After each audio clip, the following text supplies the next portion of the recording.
কি আপনার বোন, ছোট বোন? এর পেটে লাথি দিছে কে? লাথিন মেয়ে লাথি দিচ্ছে। আর কার কার গায়ে হাত তুলছে? যখন দেখছে আমি আমার তো মারছি গেছে, মহিলারা মারছি, তারপরে আমার বোনে দেখা যেতেছে আমার পেটে বাচ্চা মানানো লাথি দিতে আছে এগুলো তাই আমায় আর কেউ মারছে? লাথি দিয়ে ছাড়া আর কেউ মারছে? আর মহিলারা কি করে করে প্যাডের মধ্যে মানে আপনারা রুম ছাড়তেছেন কেন? এটা লাগে 7 মাস মার দিচ্ছে। ভিডিওর দৃশ্যগুলো আপনারা তো দেখলেন, একটু কল্পনা করুন তো, একজন গর্ভবতী নারীর পেটে 7টি লাথি।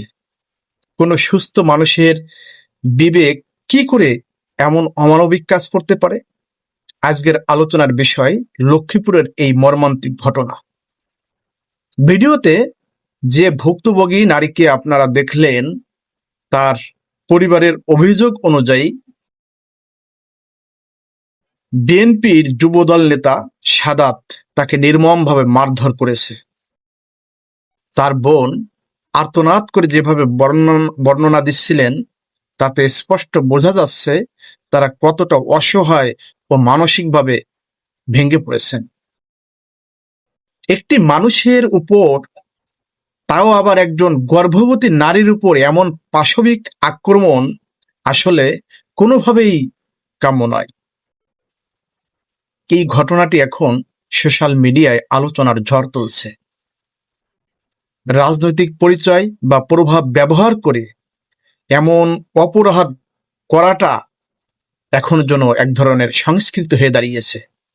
বিচার না করার এই সংস্কৃতি অপরাধীদের এমন সাহসী করে তুলছে। যারা এই কাজ করেছে তারা কোনোভাবেই মানুষের পর্যায়ে পড়ে না। এদের পশুর সাথে তুলনা করাও যেন পশুর অপমান হয়। আজ আমি আমার অবস্থান থেকে স্পষ্ট করে বলতে চাই, এমন জঘন্য অপরাধের কোনো ক্ষমা নেই। প্রশাসনকে অনুরোধ করব, বিষয়টি যেন কোনোভাবেই রাজনৈতিক কারণে চাপা না পড়ে।